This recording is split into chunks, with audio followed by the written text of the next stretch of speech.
ఉన్న గుంపంతటిని ఏం చేస్తాడంట, మేకల స్వభావం కలిగిన వారిని ఒక సైడు, గొర్రె స్వభావం కలిగిన వారిని ఒక సైడు, సాతాను స్వభావం కలిగిన వారిని ఒక సైడు, దేవుని స్వభావం కలిగిన వారిని ఒక సైడు.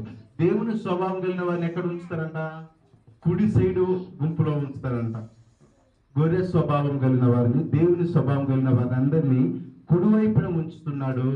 మేక స్వభావము, సాతాను స్వభావం కలిగిన వారిని అందరినీ ఎడమ వైపు ఉంచుతూ ఉన్నాడు. హల్లెలూయా. చదవండి ఏం చెప్తున్నాడు నిలబెట్టిన తర్వాత.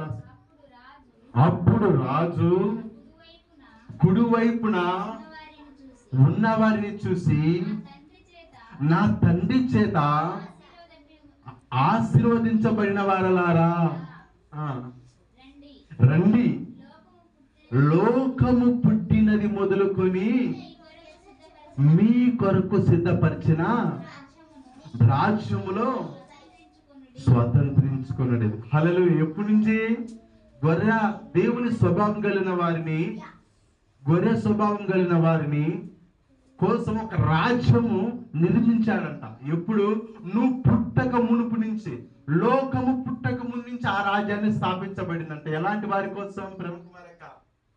దేవుని స్వభావం కలిగిన వారి కోసం, దైవత్వ స్వభావం కలిగిన వారి కోసం, దైవిక పోలిక, దైవిక స్వభావం, దైవిక గుణము, దైవిక మాట, నడవడిక, ప్రవర్తన కలిగిన వారు ఎవరైతే ఉన్నారో వారి కోసము అంట ఒక రాజ్యాన్నే దేవుడు నిర్మించాడంట.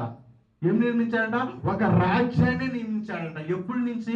లోకాన్ని సృష్టించక మునుపు నుంచి, నరులను సృష్టించక మునుపు నుంచి, జీవరాశులను సృష్టించక మునుపు నుంచి, జంతువులను, మృగాలను, పక్షులను సృష్టించక మునుపు నుంచి, విత్తనము గల చెట్లను సృష్టించక మునుపు నుంచి, హల్లెలూయా, సర్వ సృష్టి, సర్వ జనాంగాన్ని సృష్టించక మునుపు నుంచే నీ కోసము ఏం చేశాడంట? ఒక రాజ్యాన్ని నిర్మిస్తూ ఉన్నాడంట. హల్లెలూయా. ఎవరి కోసం? భక్తుల కోసం, దైవిక స్వభావం కలిగిన వారి కోసం.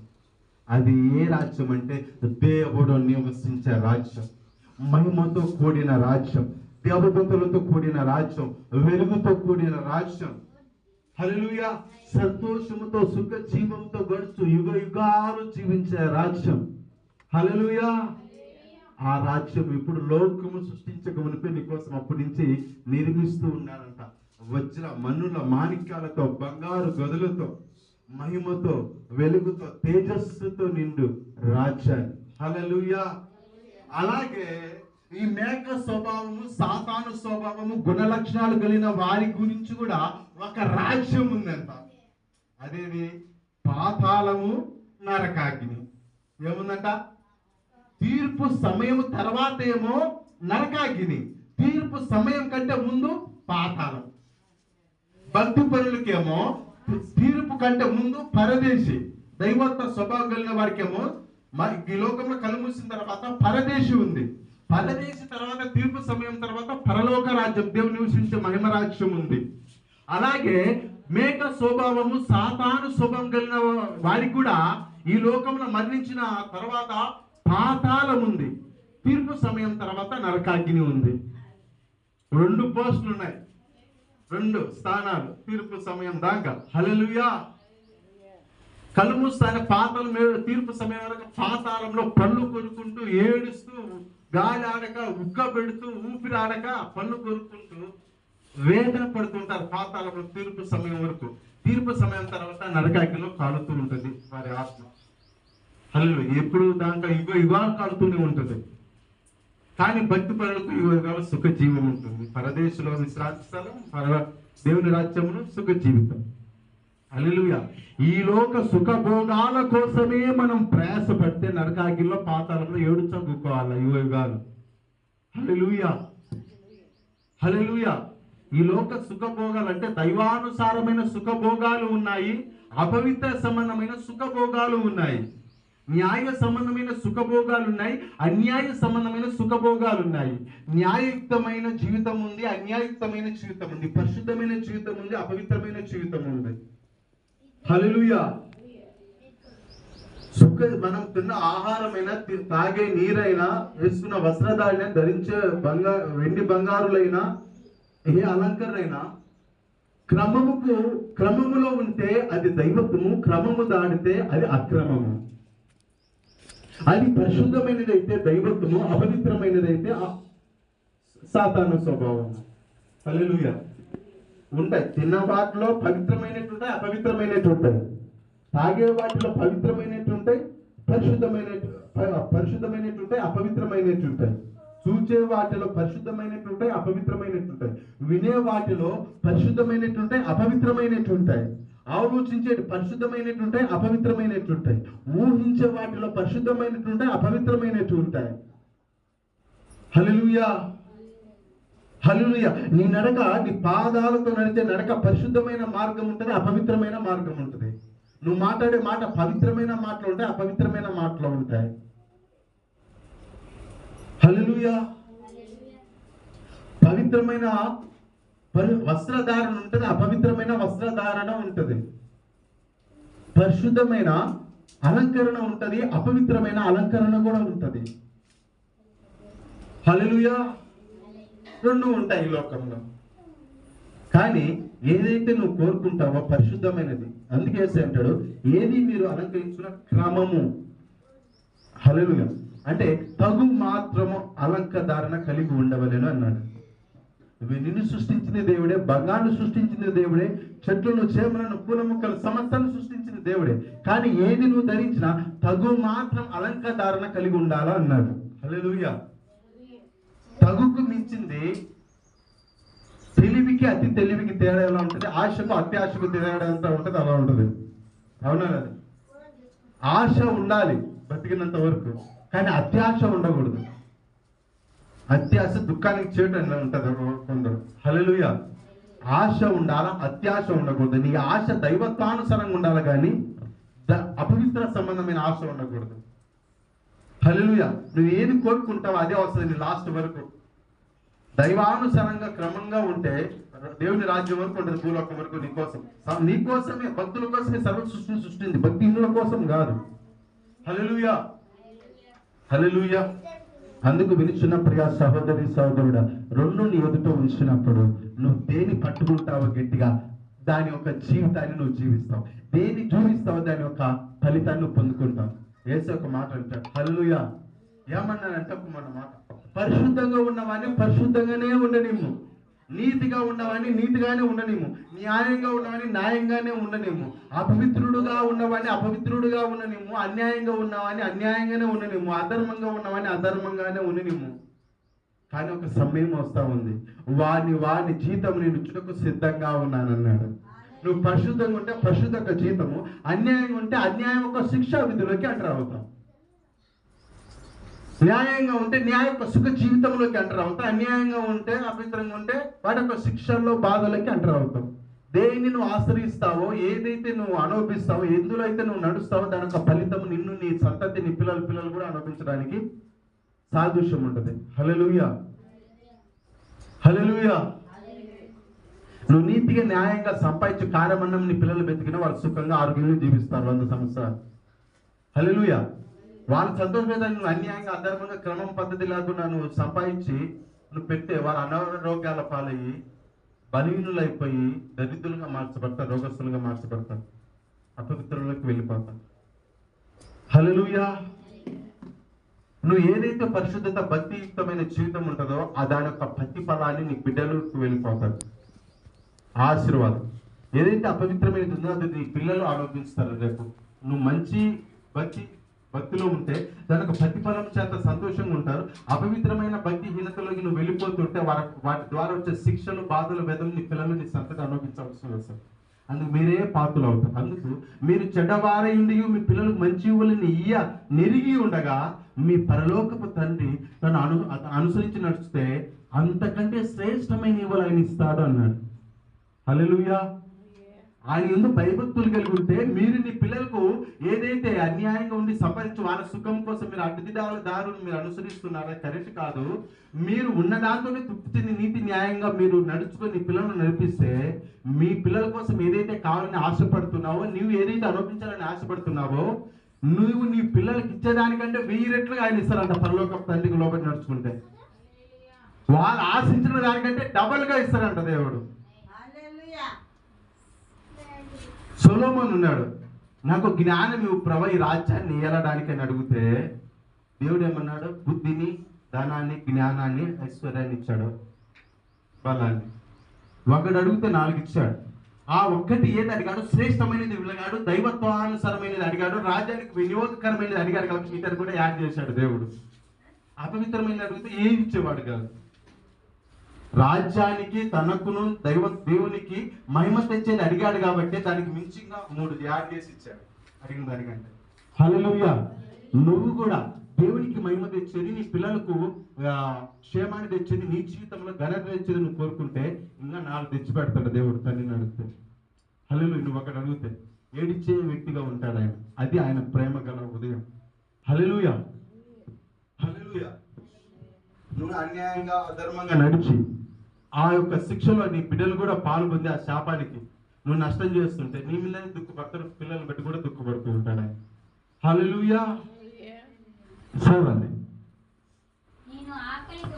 నేను ఆకలి కొంటిని, మీరు నాకు భోజనము పెట్టితిరి, నేను దప్పి కొంటిని, దాహమిచ్చుతురు, పరదేశిని ఇంటిని నన్ను చేర్చుకుంటే. ఆగండి. ఫస్ట్ ఏమన్నారంట? నేను ఆకలి కొంటిని. మీరు ఎవరితో అంటున్నాడా? దైవ స్వభావం కలిగిన, గొర్రె స్వభావం కలిగిన వ్యక్తులతో అంటున్నాడు. ఏమని అంటున్నాడు ఇక్కడ అంటే, నేను ఆకలి ఉన్నప్పుడు మీరు నాకు అన్నం పెడతారు. ఈ మాట కంటే పైన లేని చదువు. నా తండ్రి చేత ఆశీర్వదించబడిన వారలారా, లోకం పుట్టినది మొదలుకొని మీకోసం నియమించిన ఈ రాజ్యంలోనికి మీరు వెళ్ళండి అంటున్నాడు. దైవ స్వభావం కలిగిన, గొర్రె స్వభావం కలిగిన వారితో.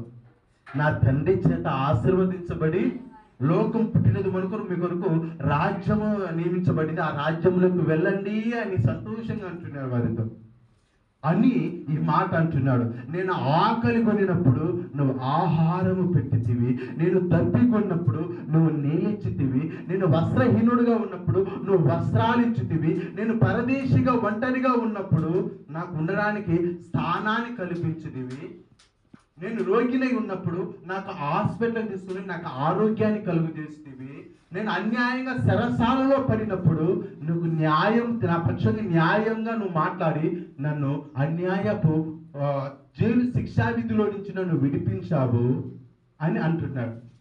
ఎవరితో అంటున్నాడు? ఈ గొర్రె స్వభావం కలిగిన వారితో, దైవ స్వభావం కలిగిన వారితో అంటున్నాడు, యేసుక్రీస్తు ప్రభువుతో. అంటే వాళ్ళు అంటున్నారు, నువ్వు ఎప్పుడు మాకు కనిపించావు, నువ్వు ఆకలి కొన్నావు, నేను అన్నం పెట్టాను, నువ్వు నీరు దప్పికతో ఉన్నావు, ఎప్పుడు నీళ్ళు ఇచ్చాము, నువ్వు ఎప్పుడు వస్త్రహీనుడుగా ఉన్నావు, మేము వస్త్రాలు ఇచ్చాము, ఎప్పుడు నువ్వు ఒంటరిగా ఉన్నావు, స్థలం లేని ఉన్నావు, పరదేశిగా ఎవరు లేని, ఉండడానికి ఇల్లు లేని స్థితిలో ఉన్నావు, నీకు ఆశ్రయాన్ని కల్పించాము, ఎప్పుడు రోగిగా ఉన్నావు, హాస్పిటల్లో చూపించాము, ఎప్పుడు అన్యాయపు కేసులో జైల్లో పడ్డావు, మేము ఎప్పుడు విడిపించామయ్యా అంటే, ఇలాంటి బాధల్లో లోకంలో అనేకులు నాకు సంబంధమైన భక్తులు ఉన్నారు, వారికి మీరు చేశారు కాబట్టి మీరు నాకు చేసినట్టే అన్నాడు. హల్లెలూయా. ఇలాంటి అవసరతలో లోకంలో ఉన్నారు, అలాంటి వారికి మీరు చేశారు కాబట్టి, వారి పట్ల ప్రేమతో ఇలా మీరు చేశారు కాబట్టి మీరు నాకు చేసినట్టే అన్నారు. హల్లెలూయా. హల్లెలూయా. మళ్ళా మేక స్వభావం దగ్గర వెళ్ళాడు యేసు ప్రభువు. వెళ్ళి మేకల దగ్గర వెళ్ళి సాతాను స్వభావం గల వారికి, తండ్రి చేత శపించబడిన వారులారా, ఇదో మీ కొరకు శిక్షా విధిలోనికి మీకోసం సిద్ధపరచబడింది శిక్షా విధి, వెళ్ళండి మీరు అని చెప్పి వారితో అంటున్నాడు. నేను ఆకలి ఉన్నప్పుడు ఆహారం పెట్టలేదు, నేను దప్పికొన్నప్పుడు నీళ్ళు ఇవ్వలేదు, నేను వస్త్రహీనుడిగా ఉన్నప్పుడు నాకు వస్త్రము పెట్టలేదు, నేను రోగిలో ఉన్నప్పుడు నాకు ఆరోగ్యం చూపించలేదు, నేను అన్యాయపు తీర్పు పొందిన వారిగా ఉన్నప్పుడు నాకు నా పక్షంగా న్యాయంగా తీర్పు తెచ్చి మీరు తీర్చలేదు, న్యాయమైన తీర్పు తెచ్చారు, పరదేశుడిగా నాకు ఉండడానికి ఇల్లు లేక ఒంటరిగా ఉన్నప్పుడు నాకు స్థానాన్ని కల్పించలేదు, నువ్వు నాకు చేయలేదు అంటే వాళ్ళు అంటున్నారు మేకస్వామి గారు, నువ్వు ఎప్పుడు కనిపించావు, నీకు అన్నం పెట్టలేదు, నీళ్ళు ఇవ్వలేదు, వస్త్రాలు ఇవ్వలేదు, పరదేశం ఒంటరిగా ఉన్న ఎప్పుడు స్థానం కల్పించలేదు, రోగి ఎప్పుడు నీకు చూపించలేదు, ఎప్పుడు అన్యాయ తీర్పులో పడ్డావు, ఎప్పుడు మేము విడిపించలేదని మేక స్వభావం గలవారంటే, ఇలాంటి అవసరతలో లోకంలో నా ప్రజలు ఉన్నారు, నీతియుక్తంగా ఉండి న్యాయయుక్తంగా ఉండి భయభక్తులు కలిగి ఉండి కూడా ఉన్నప్పటికీ నీ లోక అన్యాయస్తులు వారిని అలాంటి శ్రమల పాలు చేస్తున్నారు. వారికి నువ్వు అలా చేయలేదు కాబట్టి నాకు చేయలేదు. వెళ్ళండి బంది గృహం లేకని వాళ్ళకు పంపించేశాడు శిక్ష విధిని. హల్లెలూయా. వినుచున్న సహోదరి సహోదరుడా, ఏం చేయాలంట మనము? శ్రమకు బారక అన్నం లేని వారికి అన్నం పెట్టాలి. రెండోది నీళ్లు లేని వారికి నీళ్లు ఇవ్వాలి. మూడోది వస్త్రాలు లేని వారికి వస్త్రాలు ఇవ్వాలి. ఆరోగ్యం బాగాలేకపోతే వాళ్ళు చూపించుకునే యోగ్యత లేకుంటే మన కళ్ళెదుట వాళ్ళు కనిపించినప్పుడు వెళ్ళి గవర్నమెంట్ హాస్పిటల్ కంటే వెళ్ళి చూపించాలి, మనకు డబ్బు లేకపోతే. హల్లెలూయా. వాళ్ళు ఉండడానికి చోటు లేకపోతే ఏదో ఒక మూలైన పనుకోవడానికి మనం చోటు కల్పించాలి. వారు అన్యాయం కేసులో ఉన్నప్పుడు వారు అన్యాయంగా జైలు వేశారని మనకు తెలిసినప్పుడు, మనకు మనసుకు వచ్చినప్పుడు మనం వెళ్ళి వారి పక్షంగా నిలబడి న్యాయమైన తీర్పు తీర్చాలి. లేకపోతే అది నేనైనప్పటికీ నువ్వైనప్పటికీ మరొకరైనప్పటికీ దేవుని మేకల శోభలోకి వెళ్ళిపోతారు, దేవుని శిక్షా విధిలోకి వెళ్ళిపోతారు, బందీ గృహంలోకి. అది ఎవరైనప్పటికీ సరే. హల్లెలూయా. నా యందు భయభక్తుల వారికి జీవితంలో ఇలాంటి మేలు లేక, ఇలాంటి మేలు వారు అనుభవించకుండా వారిని శ్రమల పాలు చేస్తున్నారు, ఇలాంటి స్థితిలో ఉన్నారు. వారికి చేస్తే నాకు చేసినట్టే అన్నాడు. హల్లెలూయా. ఇవి మీరు చేయాలంట. ఇవి ఎవరికి చేయాలి? మొదటిది మీ కొరకు బోధించే సేవకునికి చేయాలి. మీ కొరకు ప్రార్థించి మీకు బోధించి దేవుని గురించి మంచి చెడులు చెప్పి మీ కొరకు ప్రార్థించే సేవకునికి చేయాలి ఇలాంటి పనులు. రెండోది దళితులకు చేయాలి. రెండోది వినాలి. ఎవరు చేయాలి? మొదటి మీ కొరకు ప్రార్థించే సేవకులకి, మీ కొరకు బోధించి దైవత్వాన్ని బోధించే సేవకులకు చెప్పాలి. బైబిల్ ఒక మాట ఉంది, బోధకులకు అన్ని విషయంలో మంచి పదార్థాలు ఇవ్వవలెనని బైబిల్లో ఉంది. మీ కొరకు ప్రార్థించి మీ కొరకు బోధించి మీ క్షేమం కొరకు మంచి మాట చెప్పే వారికి అన్నిటిలో మంచి పదార్థాలు ఇవ్వాలని బోధకుల గురించి ఉంది బైబిల్లో. ఆ లేఖన ప్రకారంగా మొట్టమొదటిగా బోధకులకు ఇవ్వాలి. ప్రార్థించే వారికి, మీ మంచి కోరే వారికి ఇవ్వాలి బోధకులకు. ఎందుకంటే వారి పనులన్నీ వదిలికొట్టుకొని మీకోసం ప్రార్థిస్తూ బోధిస్తూ దైవత్వంలో నడిపిస్తుంటారు కాబట్టి మీ మంచి కోరుకుంటూ వారి పనులన్నీ వదిలిపెట్టి ఈ పని కోసం ఉన్నారు కాబట్టి వారికి మొదటిగా ఇవ్వాలి. రెండోది దరిద్రులకి, లోకంలో లేని వారిగా ఉంటారు దరిద్రులు, వారికి ఇవ్వాలి. మూడోది ఎవరికి ఇవ్వాలి అంటే నీ శత్రువు అయినప్పటికీ, నిన్ను గాయపెట్టిన వాడికి అయినప్పటికీ, నేను హింసింపబెట్టిన వాడైనప్పటికీ, ఇలాంటి అవసరతల్లో వాడు బాధపడుతూ ఉన్నప్పుడు దేవుని కనికరంతో ప్రేమతో అలాంటి వారిని కూడా సాయం చేయాలి. హల్లెలూయా. ఎవరికి? 3 స్టెప్పులు. వారి పనులన్నీ మానుకొని దేవుని మీ కొరకు ప్రార్థన చేసి మీ కొరకు బోధించి మంచి విషయాలు మీకు తెలియపరుస్తున్న బోధకులకు ఇవ్వాలి. రెండోది దరిద్రులకు ఇవ్వాలి. మూడోది నీ శత్రువు నిన్ను బాధ పెట్టి ఎవరైతే గాయపెట్టారో వారు అలాంటి అవసరంతో ఇబ్బంది పడుతూ ఉన్నప్పుడు మీ మీద బాధలు ఏదైతే పెట్టారో ఆ బాధ పెట్టిన విషయాలు మరిచి దేవుని ప్రేమ చేత కనికరం చేత అలాంటి వారు కూడా హెల్ప్ చేయాలి. హల్లెలూయా. ఈ 3 కోణాల్లో మీరు చేయాలి ఈ పనులు. మీ కొరకు కష్టపడి అంగాలారుస్తూ కన్నీరు కాస్తూ బోధిస్తూ ప్రార్థన చేస్తున్న సేవకులకు వీటిలో ఇవ్వాలి. రెండోది దరిద్రులకు లేనప్పుడు ఇవ్వాలి. మూడోది మీ శత్రువులు కూడా ఇలాంటి బాధల్లో ఉన్నప్పుడు వారు మిమ్మల్ని గాయపరిచి నొప్పించినప్పుడు కూడా దేవుని ప్రేమ చేత వారికి కూడా హెల్పింగ్ నేచర్లో ఉండాలి. హల్లెలూయా. ఇలాంటి మనసు ఎవరైతే కలిగి ఉంటారో దేవుడు రాజ్యం మీ స్వతంత్రించుకుంటారు. ఏం స్వతంత్రించుకుంటారు? పలారొక రాజ్యాన్ని స్వతంత్రించుకుంటారు. ఇలాంటి ఈజీ పనులు మీరు చేస్తే. హల్లెలూయా. హల్లెలూయా. చదవండి.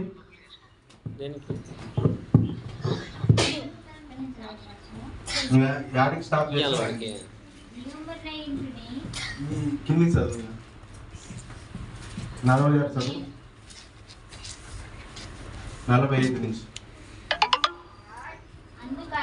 అందుకాయన మిక్కిలి అల్పులైన వీరిలో ఒకరినైనను మీరు ఒకరికి కూడా మిక్కిలి అల్పులైన వీరిలో ఇలాంటి వారికి మీరు చేయలేదు గనుక నాకు చేయలేదని మీతో నిశ్చయముగా చెప్తున్నాను. ఇలాంటి స్థితిలో ఉన్న మిక్కిలైన అల్పులైన వారికి మీరు చేయలేదు కాబట్టి నాకు మీరు చేయలేదు. వారికి మీరు చేశారు కాబట్టి మీరు నాకు చేశారని గొర్రె శుభం గెలవారు, దైవ శుభం గెలవారు, భయభక్తులైన వారికి అయితే ఆ మాట అన్నారు. మేము ఎప్పుడు చేశామయ్యో మేము కనిపించినామంటే, ఇలాంటి అవసరంతో మిక్కిలి అల్పులైన వారి లోకంలో ఉన్నారు, అర్హత కలిగిన వారు, వారికి మీరు చేశారు కాబట్టి నాకు చేసినట్టు అన్నాడు. వీరి మేక శుభం గెలిన వారికి వచ్చే ఎప్పుడు నాకు కనిపించ చేయలేదంటే, ఇలాంటి అవసరంలో ఉన్నవారు నీ కళ్ళెదుట ఉన్నప్పుడు వారిని నువ్వు పట్టించుకోలేదు. అల్పులైన వారికి, మిక్కిలి ఉన్న వారికి నాకు వారికి చేయలేదు కాబట్టి మీరు నాకు చేయలేదు.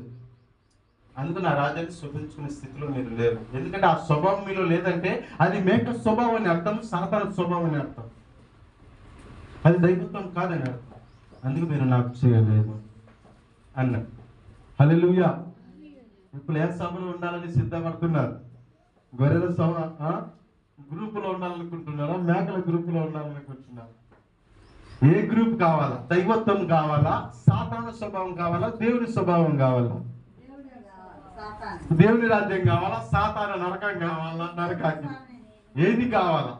ఏ స్వభావం కావాలా? హల్లెలూయా, హల్లెలూయా. కళ్ళు మూసుకొని ప్రార్థన చేద్దాం. హల్లెలూయా.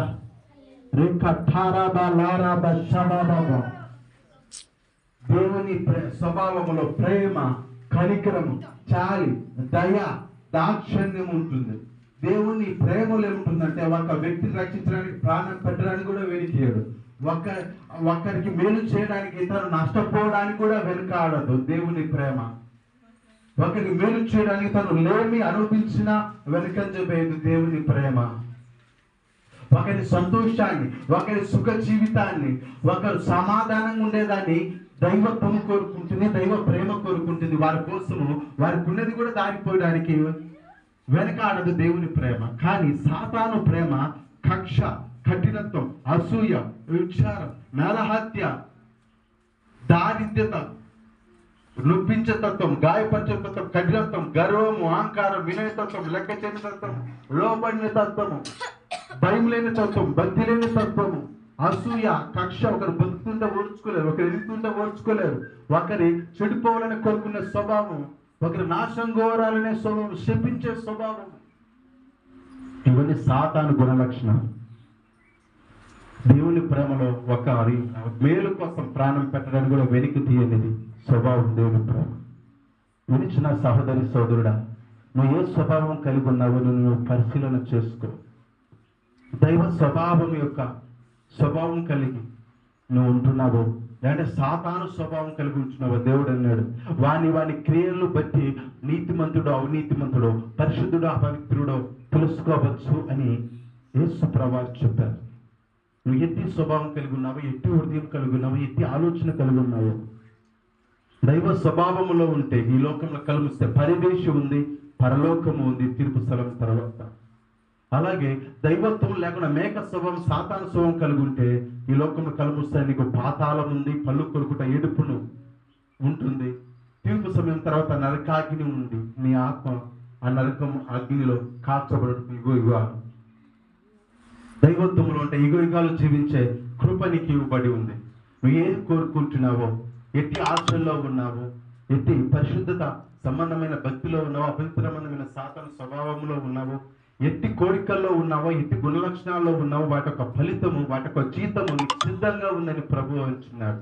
అపవిత్రుడైన వాడు అపవిత్రుడుగా ఉండనిమ్ము, నీతిమంతుడుగా ఉండనిమ్ము, పరిశుద్ధుడుగా ఉండమని, న్యాయవంతుడుగా ఉండనిమ్ము, కానీ వాని క్రియలు సిద్ధంగా ఉన్నానని ప్రభు సెలవిస్తుండగా నీ ప్రతిఫలం ఎట్టిదే ఉండదో నిన్ను నువ్వు పరిశీలన చేసుకో. ఈ సమయంలో ప్రార్థిస్తుండగా మనం పరీక్షించుకొని దైవ స్వభావములు అడుగులు వేసి మంచి జీతము, పరలోక రాజ్యపు జీతాన్ని సంపాదించుకున్నకు యోగ్యతలకి మనం చేర్చబడదాం. నిచ్చిన సహోదరుడా, ప్రార్థన చేస్తున్న ప్రతి ఒక్కరు మీకు భవిద్దాం. పరిశుద్ధుడగు దేవ, పరలోకమందున్న నా తండ్రి, చెప్పిన ఈ మాటలు నీ బిడ్డల హృదయములో నాటిన 30 అంతలుగా 60 అంతలుగా 100 అంతలుగా ఆ మాటలు క్షణం 100 అంతల కుపలోకి ఎదిగి నీ నామానికి మహిమకరంగా, అనేకులకు రక్షణకరంగా, అనేకులకు మాదిరికరంగా, వారి ఫ్యామిలీలో సంతోషకరంగా, అనేకులకు తన విషయంలో ఘనకరంగా, నీ నామానికి మహిమకరంగా వారి జీవితాలు మార్చబడకు నీ అత్యున్నతమైన కృపా ద్వారము, నీ అత్యున్నతమైన సహకారాలు నేను అందించుకున్నాను. నీ కృప చేత బలపరచుకున్న తండ్రి. Oh my Jesus, you welcome to the my Holy Spirit. ఓ అగ్నివే దయించు. అగ్ని అనాయించాడు. పాపపు శాపపు రోగపతికమ దోషములు కాల్చివేయించగని, మంత్రవాదులను కాల్చివేయించగని, చిలంగి శక్తులు కాల్చివేయించగని, భానుమతి శక్తులు కాల్చివేయించుకుని, అంధకారపు కట్లను కాల్చివేయించుకుని, రోడో తరం నుంచి ఈ తరం నిలబడుతున్న దైవ సంబంధం గాని, ప్రాణ బంధకములను, ఆత్మ బంధకములను, దైవ సంబంధం గాని, స్వభావాన్ని, గుణలక్షణాలు, మాట, నడవడిక, ప్రవర్తనలన్నింటినీ, దైవ సంబంధం గాని, ప్రాణాత్మ బంధకములన్నింటినీ, శాపము, పాపము, దోషము, వ్యసనం, అతిక్రమ కట్లన్నింటినీ, దోషపు ఉచ్చులన్నింటినీ నజరేయుడైన యేసు నామములో 90 13 మార్కు 10 మత్తయి 10:1 ప్రకారంగా, లూకా 10:19 ప్రకారంగా నజరేయుడైన యేసు నామములో బంధిస్తూ ఉన్నాను. నజరేయుడైన యేసు రక్తముతో విడగొడుతూ ఉన్నాను. నజరేయుడైన యేసు నామములో పరిపూర్ణ విడుదలకు, విమోచనకు అప్పగిస్తూ ఉన్నాను. Release the deliverance of powerful miracles about the anointing the flow. Release the deliverance about the anointing the flow. New the revival lifestyle flow. New the worship lifestyle flow. New the revelation knowledge anointing flow. Glorious anointing anointing flow. Oh, rakatara balara bashaba rikatara kidiri andare dindan. Agni. Daisho agni anointed, the powerful the deliverance anointed, the powerful the miracles anointed, the powerful the joy anointed, the laughing anointed. Oh, riba katara balara bashaba baba. Oh, open the eyes, open the heart, open the mouth. Rikatara balara bashaba baba. New the revival lifestyle flow. With the revelation knowledge anointing, with the glorious anointing, with the faithful blessings anointing flow. Release the deliverance about the anointing. With the glorious anointing the flow. Release the glorious about the anointing. With the faithful blessings, healings anointing the flow. Oh, rakatara balara bashaba baba. Release the name of the Jesus name. Lord, దర్శించండి, అభిషేకించి సాయం చేయమని, మిగతా జరిగే కార్యక్రమంతో మీ నానికి మహిమ ఘనత ప్రభావం తెచ్చుకోమని నజరేయుడైన యేసుక్రీస్తు యొక్క కృపా కనికరం గల నామమున అడిగి వేడుకొని నీ ఎదుట పొందుకొనున్నాము నా ప్రియ పరలోకపు తండ్రి. ఆమేన్. హల్లెలూయా. హల్లెలూయా. సమయంలో పర్ణ సమయము ఉంది కనుక మనం ప్రతి